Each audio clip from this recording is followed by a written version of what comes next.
Bismillahirrahmanirrahim. Assalamualaikum warahmatullahi wabarakatuh. Perkenalkan, nama saya Sofan Nabila dan saya mewakili teman saya, Vina Aprilia. Kami dari kelompok 5 akan mempresentasikan tentang teori akad, tasarruf, dan basic akad. Teori akad yaitu sebuah teori ya. Akad itu merupakan keterkaitan atau pertemuan ijab dan qabul yang berakibat timbulnya akibat hukum. Ijab adalah penawaran yang diajukan oleh salah satu pihak dan qabul adalah jawaban persetujuan yang diberikan mitra akad sebagai tanggapan terhadap penawaran pihak yang pertama. Akad tidak terjadi apabila pernyataan kehendak masing-masing pihak tidak terkait satu sama lain, karena akad adalah keterkaitan kehendak kedua pihak yang tercermin dalam ijab dan qabul. Jadi ada persetujuan dan juga ada penawaran gitu. Dan keduanya akan terkait. Jadi itu disebut akad. Lafaz akad berasal dari lafaz Arab al-aqad yang secara etimologi berarti perikatan, perjanjian, dan pemufakatan. Teori akad ya. Secara terminologi itu akad memiliki arti umum al-makna al-am dan khusus al-makna al-khas.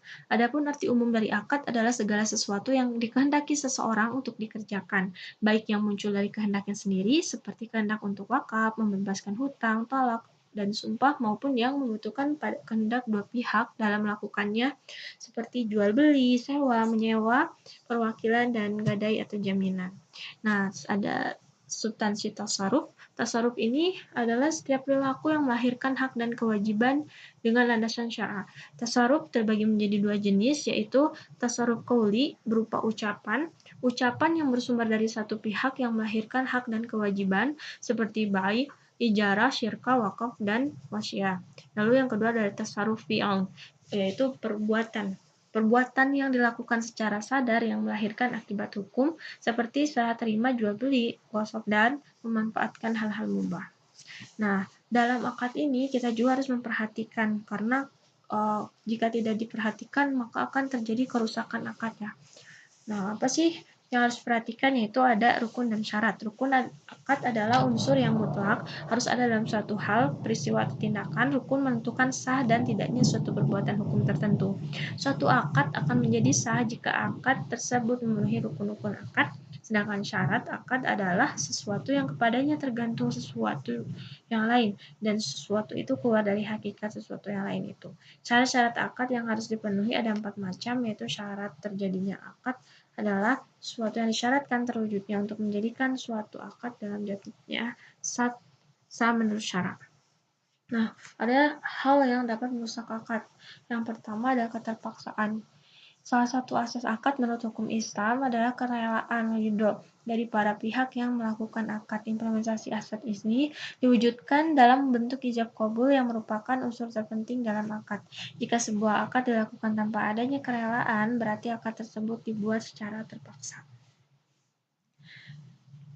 Nah, jadi dalam melakukan misalnya jual beli dan terjadi kesepakatan, maka itu akan sah ya. Tapi kalau terjadi keterpaksaan, maka itu hukumnya akan merusak akad gitu.